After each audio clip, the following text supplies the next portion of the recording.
Item ಯಾವುದೇ ಇರಲಿ try ಮಾಡಿ ಆಚಿ ಚಿಕನ್ ಮಸಾಲಾ. ಧರ್ಮಸ್ಥಳದ ಸೌಜನ್ಯ ಕೊಲೆ ಪ್ರಕರಣ ಹಾಗೂ ಬುರುಡೆ ಪತ್ತೆ ವಿಚಾರಕ್ಕೆ ಸಂಬಂಧಪಟ್ಟಂತೆ ಮಗದೊಂದು ಮಜಲು ಪಡೆದುಕೊಂಡಿದೆ. ಧರ್ಮಸ್ಥಳಕ್ಕೆ ಕಳಂಕ ತರುವ ಸಂಚಿನ ಹಿಂದೆ ನಟ ಪ್ರಕಾಶ್ ರಾಜ್ ಇದ್ದಾರೆ ಎಂಬ ಆರೋಪಕ್ಕೆ ಸ್ಪಷ್ಟನೆಯನ್ನ ನೀಡಿದ್ದಾರೆ. ಚಿನ್ನಯ್ಯ ಹೇಳಿಕೆಯನ್ನ ಒಪ್ಪಿಕೊಂಡ ಪ್ರಕಾಶ್ ರಾಜ್, ನಾನು ಯಾವತ್ತೂ ಹಿಂದೂ ವಿರೋಧಿಯಲ್ಲ. ಧರ್ಮಸ್ಥಳದಲ್ಲಿ ಹಿಂದೂ ಯುವತಿ ಹತ್ಯೆಯಾಗಿದೆ. ಇದರ ಪರವಾಗಿ ನಡೀತಾ ಇರೋ ಹೋರಾಟಕ್ಕೆ ಬೆಂಬಲವನ್ನ ನೀಡಿದ್ದು ಸತ್ಯ. ಅಷ್ಟೇ ಅಲ್ಲದೆ ಚಿನ್ನಯ್ಯನ ಬಳಿ ಫೋನಿನಲ್ಲಿ ಮಾತನಾಡಿದ್ದು ನಿಜ. ಎಸ್ಐಟಿ ವಿಚಾರಣೆಗೆ ಹೆದರೋದು ಬೇಡ, ಧೈರ್ಯವಾಗಿ ಎಲ್ಲವನ್ನ ಹೇಳುವಂತ ಸಲಹೆ ನೀಡಿದ್ದು ಬಿಟ್ರೆ ಉಳಿದ ವಿಚಾರಗಳು ನನಗೆ ಗೊತ್ತಿಲ್ಲ ಅಂತ ಸಮಜಾಯಿಸಿ ನೀಡೋ ಕೆಲಸವನ್ನ ಮಾಡಿದ್ರು. ಬೆಳಗಾವಿ ಜಿಲ್ಲೆಯಲ್ಲಿ ಪೆನ್ಷನ್ ಸಿಗದೆ ವೃದ್ಧರ ಪರದಾಟ ನಡೆಸಿದ್ದಾರೆ. ಲಕ್ಷಕ್ಕೂ ಅಧಿಕ ಜನರ ಪಿಂಚಣಿ ಹಣ ಸ್ಥಗಿತವಾದ ಆರೋಪ ಕೇಳಿಬಂದಿದ್ದು, ವೃದ್ಧಾಪ್ಯ, ವಿಧವಾ, ಸಂಧ್ಯಾ ಸುರಕ್ಷಾ, ವಿಕಲಚೇತನ ಫಲಾನುಭವಿಗಳು ಈಗ ಕಂಗಾಲಾಗಿ ಹೋಗಿದ್ದಾರೆ. 4-5 ತಿಂಗಳಿನಿಂದ ಪೆನ್ಷನ್ ಬಾರದ ಹಿನ್ನೆಲೆಯಲ್ಲಿ ಬೆಳಗಾವಿ ತಹಶೀಲ್ದಾರ್ ಕಚೇರಿಯಲ್ಲಿ 100ಕ್ಕೂ ಅಧಿಕ ಹಿರಿಯ ನಾಗರಿಕರು ಕ್ಯೂ ನಿಂತಿದ್ದಾರೆ. ಹೆಚ್ಚಿನ ಆದಾಯವಿದೆ ಅಂತ ಹೇಳಿ ಕಚೇರಿ ಸಿಬ್ಬಂದಿ ವಾಪಸ್ ಕಳಿಸ್ತಾ ಇದ್ದಾರೆ. ಶೀಘ್ರ ಸಮಸ್ಯೆ ಬಗೆಹರಿಸಿ ಹಣ ಕೊಡಿ, ಫಲಾನುಭವಿಗಳು ಆಗ್ರಹಿಸಿದ್ದಾರೆ. ಗೃಹಲಕ್ಷ್ಮಿ, ಗೃಹ ಜ್ಯೋತಿ ಯೋಜನೆಗಳ ಫಲಾನುಭವಿಗಳನ್ನು ಸರ್ಜರಿ ಮಾಡಲು ಮುಂದಾಗಿರುವ ಸರ್ಕಾರ ಕಳೆದ 3 ತಿಂಗಳಲ್ಲಿ 16 ಲಕ್ಷ ಪಿಂಚಣಿದಾರರಿಗೆ ಕೋಕ್ ನೀಡಿದೆ. ಸಾಮಾಜಿಕ ಭದ್ರತಾ ಯೋಜನೆಯಲ್ಲಿ ಅನರ್ಹರನ್ನ ಪತ್ತೆ ಹಚ್ಚಿ ಪಿಂಚಣಿ ಸ್ಥಗಿತಗೊಳಿಸಬೇಕು ಅಂತ ಕಂದಾಯ ಇಲಾಖೆ ಸುತ್ತೋಲೆಯನ್ನು ಹೊರಡಿಸಿದ ಹಿನ್ನೆಲೆಯಲ್ಲಿ ಈ ಕ್ರಮ ಕೈಗೊಳ್ಳಲಾಗಿದೆ. ರಾಜ್ಯದಲ್ಲಿ 82.71 ಲಕ್ಷ ಫಲಾನುಭವಿಗಳು ಸಾಮಾಜಿಕ ಭದ್ರತಾ ಯೋಜನೆಯಡಿ ಪಿಂಚಣಿಯನ್ನ ಪಡಿತಾ ಇದ್ದು, ಇದರಲ್ಲಿ 23.13 ಲಕ್ಷ ಜನರು ಸಂದೇಹಾಸ್ಪದವಾಗಿ ಪಿಂಚಣಿಯನ್ನ ಪಡಿತಾ ಇದ್ದಾರೆ.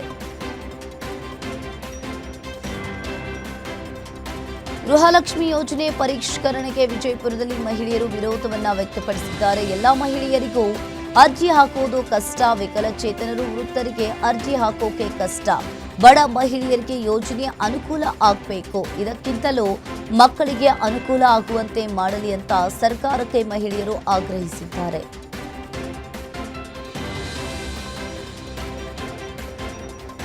ಗ್ಯಾರಂಟಿ ಸರ್ಕಾರದ ಗೃಹಲಕ್ಷ್ಮಿ ಯೋಜನೆಯಲ್ಲಿ ಬದಲಾವಣೆಯಾಗಿದ್ದು ಸಾರ್ವಜನಿಕರಲ್ಲಿ ಮಿಶ್ರ ಪ್ರತಿಕ್ರಿಯೆ ವ್ಯಕ್ತವಾಗಿದೆ. ಈ ಬಗ್ಗೆ ಗ್ಯಾರಂಟಿ ನ್ಯೂಸ್ ಗ್ರೌಂಡ್ ರಿಪೋರ್ಟ್ ನಡೆಸಿದ್ದು, ಯೋಜನೆಯಲ್ಲಿನ ಬದಲಾವಣೆಯನ್ನ ಕೆಲವರು ಸ್ವೀಕರಿಸಿದ್ರೆ ಕೆಲವರು ತಿರಸ್ಕರಿಸಿದ್ದಾರೆ. ಸರ್ಕಾರ ಒಳ್ಳೆಯ ನಿರ್ಧಾರವನ್ನ ತೆಗೆದುಕೊಂಡಿದೆ ಅಂತ ಕೆಲವರು ಶ್ಲಾಘನೆಯನ್ನ ವ್ಯಕ್ತಪಡಿಸಿದ್ರೆ, ಕೆಲ ಕುಟುಂಬಗಳಲ್ಲಿ ಕೆಲವರು ತೀರಿಕೊಂಡಿದ್ದಾರೆ. ಅವರಿಗೆ ಹಣ ಹೋದ್ರೆ ಏನೂ ಅನುಕೂಲ ಆಗಲ್ಲ. ಸರ್ಕಾರ ಹಣ ಕೊಟ್ಟರು ಕೊಡದಿದ್ರು ನಾವು ಕಷ್ಟ ಪಡಲೇಬೇಕು ಅಂತ ಫಲಾನುಭವಿಗಳು ಪ್ರತಿಕ್ರಿಯೆಯನ್ನ ನೀಡಿದ್ದಾರೆ. ಗೃಹಲಕ್ಷ್ಮಿ ಯೋಜನೆಗೆ ಮತ್ತೆ ಅರ್ಜಿ ಸಲ್ಲಿಕೆ ಕಷ್ಟವಾಗುತ್ತದೆ. ಈಗಿರೋ ಯೋಜನೆಯನ್ನೇ ಮುಂದುವರಿಸಬೇಕು ಅಂತ ಕಲಬುರಗಿಯಲ್ಲಿ ಸರ್ಕಾರಕ್ಕೆ ಮಹಿಳೆಯರು ಆಗ್ರಹಿಸಿದ್ದಾರೆ. ಹಳ್ಳಿ ಜನರಿಗೆ ಮತ್ತೆ ಅರ್ಜಿ ಹಾಕೋಕೆ ಕಷ್ಟ, ಕೆಲಸ ಬಿಟ್ಟು ಹೋಗಿ ಕ್ಯೂ ನಿಂತು ಅರ್ಜಿ ಹಾಕಬೇಕು. ಪದೇ ಪದೇ ಪರಿಷ್ಕರಣೆ ನೋಂದಣಿ ಅಂದ್ರೆ ಸಮಸ್ಯೆಯಾಗುತ್ತೆ. ಕರ್ನಾಟಕ ಒನ್ಗೆ ಅರ್ಜಿ ಹಾಕೋಕೆ ಹೋದ್ರೆ ಸರ್ವರ್ ಸಮಸ್ಯೆ ಅಂತಾರೆ. ಅರ್ಹರಿದ್ದು ಅರ್ಜಿ ಹಾಕೋಕೆ ಆಗದವರು ಈಗ ವಂಚಿತರಾಗ್ತಾರೆ ಅಂತ ಮಹಿಳೆಯರ ಒತ್ತಾಯಿಸಿದ್ದಾರೆ. ಪತ್ನಿಯ ಮೇಲಿನ ಅನುಮಾನಕ್ಕೆ ಕತ್ತು ಸಿಡಿ ಪಾಪಿ ಪತಿ ಕೊಲೆ ಮಾಡಿರುವ ಘಟನೆ ಕೋಲಾರ ತಾಲೂಕಿನ ನರಸಾಪುರ ಬಳಿ ನಡೆದಿದೆ. ಕೈವಾರ ಮೂಲದ ಯೋಗಿನಿ ಕೊಲೆಯಾದ ದುರ್ದೈವಿ ಅಂತ ಗುರುತಿಸಲಾಗಿದೆ. 4 ವರ್ಷದ ಹಿಂದೆ ಪ್ರೀತಿಸಿ ಯೋಗಿನಿ ಗಣೇಶ್ ಮದುವೆಯಾಗಿದ್ರು. ಆರೋಪಿಯನ್ನ ಪೊಲೀಸರು ಕೋಲಾರದಲ್ಲಿ ಅರೆಸ್ಟ್ ಮಾಡಿದ್ದಾರೆ. ಚಿಂತಾಮಣಿ ತಾಲೂಕಿನ ಬ್ಯಾಲಹಳ್ಳಿ ಗ್ರಾಮದಲ್ಲಿರುವ ಗಂಡನ ಮನೆ ಮುಂದೆ ಮೃತದೇಹವಿಟ್ಟು ಕುಟುಂಬಸ್ಥರು ಪ್ರತಿಭಟನೆಯನ್ನ ನಡೆಸಿದ್ದಾರೆ.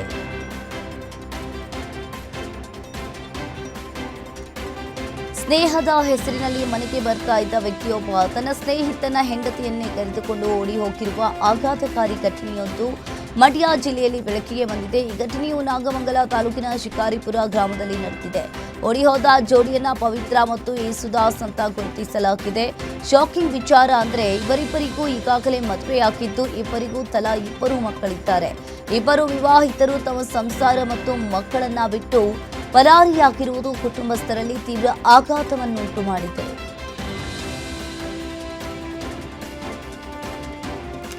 ಮೈಸೂರಿನ ಜಯದೇವ ಆಸ್ಪತ್ರೆಯಲ್ಲಿ ವೈದ್ಯರಿಲ್ಲದೆ ರೋಗಿಗಳು ಪರದಾಟವನ್ನ ನಡೆಸಿದ ಆರೋಪ ಕೇಳಿಬಂದಿದೆ. ಆಸ್ಪತ್ರೆಯಲ್ಲಿ ಸರಿಯಾದ ಸಮಯಕ್ಕೆ ವೈದ್ಯರು ಸಿಗ್ತಿಲ್ಲ. 2 ದಿನದಲ್ಲಿ ಸಾವು ಹೆಚ್ಚಾಗಿವೆ. ನೈಟ್ ಶಿಫ್ಟ್ನಲ್ಲಿ ವೈದ್ಯರಿಲ್ಲ, ಬೆಳಿಗ್ಗೆ ಶಿಫ್ಟ್ನಲ್ಲೂ ಸರಿಯಾದ ಸಮಯಕ್ಕೆ ವೈದ್ಯರು ಕೂಡ ಬರ್ತಿಲ್ಲ ಅಂತ ಸಾರ್ವಜನಿಕರು ವಿಡಿಯೋ ಮಾಡಿ ಆಕ್ರೋಶವನ್ನ ಹೊರಹಾಕಿದ್ದಾರೆ. ಈ ಬಗ್ಗೆ ಜಯದೇವ್ ಆಸ್ಪತ್ರೆ ಡಾಕ್ಟರ್ ಸದಾನಂದ್ ಪ್ರತಿಕ್ರಿಯೆ ನೀಡಿದ್ದು, ನಿನ್ನೆ 12 ಜನ ಸಾವನ್ನಪ್ಪಿದ್ದಾರೆ. ಕಳೆದ ವರ್ಷ 21,000 ಅಡ್ಮಿಷನ್ ಆಗಿದ್ರು. 100 ಜನ ಅಡ್ಮಿಟ್ ಆದರೆ 6ರಿಂದ 8 ಜನ ಸಾಯ್ತಾರೆ. ಜಯದೇವ ಆಸ್ಪತ್ರೆಗೆ ಸುತ್ತಮುತ್ತ ಜಿಲ್ಲೆಗಳಿಂದ ಹೆಚ್ಚು ಜನ ಬರ್ತಾರೆ. ಇದರಿಂದ ಸ್ವಲ್ಪ ಸಾವಿನ ಸಂಖ್ಯೆ ಜಾಸ್ತಿ ಆಗಿದೆ ಅಂತ ಹೇಳಿದ್ರು.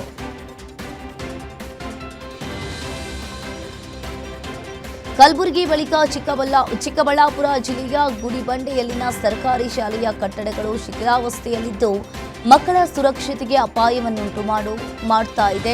ಇನ್ನು ಗೋಡೆಗಳು ಬಿರುಕು ಬಿಟ್ಟಿದ್ದು ಮೇಲ್ಛಾವಣಿ ಕುಸಿಯುವ ಆತಂಕದಲ್ಲಿಯೇ ವಿದ್ಯಾರ್ಥಿಗಳು ಪಾಠ ಕಲಿಬೇಕಾದ ಪರಿಸ್ಥಿತಿ ನಿರ್ಮಾಣವಾಗಿದೆ.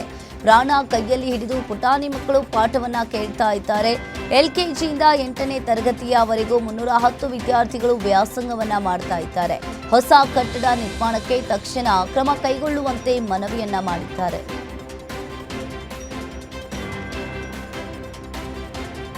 ವಿವಿಧ ಬೇಡಿಕೆಗಳ ಈಡೇರಿಕೆಗೆ ಈಗಾಗಲೇ ಆಗ್ರಹಿಸಿ ಇಂದಿನಿಂದ ಬೇಕರಿ, ಕಾಂಡಿಮೆಂಟ್ಸ್ ಮಾಲೀಕರು ಅಂಗಡಿಗಳನ್ನು ಬಂದ್ ಮಾಡಲಿದ್ದಾರೆ. ಬೇಕರಿ, ಕಾಂಡಿಮೆಂಟ್ಸ್, ಟೀ ಸ್ಟಾಲ್ ಹಾಗೂ ಸಣ್ಣ ಉಪಹಾರ ಕೇಂದ್ರ ಬಂದ್ ಆಗಲಿದೆ. ಅಧಿಕಾರಿಗಳ ಕಿರುಕುಳ ಹಾಗೂ ಪುಡಿ ರೌಡಿಗಳ ದಬ್ಬಾಳಿಕೆಯನ್ನ ಖಂಡಿಸಿ ಹೋರಾಟ ನಡೆಯಲಿದ್ದು, ಕಾರ್ಮಿಕ ಪರಿಷತ್ನಿಂದ ಅನಿರ್ದಿಷ್ಟಾವಧಿ ಮುಷ್ಕರಕ್ಕೆ ಕರೆ ನೀಡಲಾಗಿದೆ. ವ್ಯಾಪಾರಿಗಳ ಮೇಲೆ ಆಗ್ತಾ ಇರುವ ದಬ್ಬಾಳಿಕೆ ನಿಲ್ಲಬೇಕೆಂದು ಮಾಲೀಕರು ಆಗ್ರಹಿಸಿದ್ದಾರೆ. ಇಂದು ಬೆಳಗ್ಗೆಯಿಂದ ಬೆಂಗಳೂರು ನಗರದಲ್ಲಿ 5,000ಕ್ಕೂ ಅಂಗಡಿ ಬಂದ್ ಆಗುವ ಸಾಧ್ಯತೆ ಇದೆ.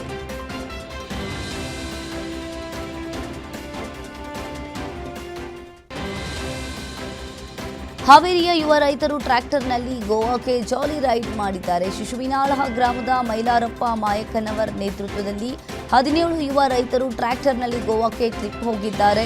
ಜಮೀನುಗಳಿಗೆ ಬಿತ್ತನೆ ಮಾಡಿ ಗ್ಯಾಸ್ ಸಿಲಿಂಡರ್ ಸಮೇತ ರೈತರ ತಂಡ 2 ದಿನ ಗೋವಾ ಪ್ರವಾಸಕ್ಕೆ ತೆರಳಿದ್ದು ಹಾಡು ಹೇಳುತ್ತಾ ಕುಣಿದು ಕೊಪ್ಪಳಿಸಿದ್ದಾರೆ. ಇನ್ನು ಯುವ ರೈತರ ಜಾಲಿ ಟ್ರಿಪ್ ಸೋಷಿಯಲ್ ಮೀಡಿಯಾದಲ್ಲಿ ವೈರಲ್ ಆಗಿದೆ.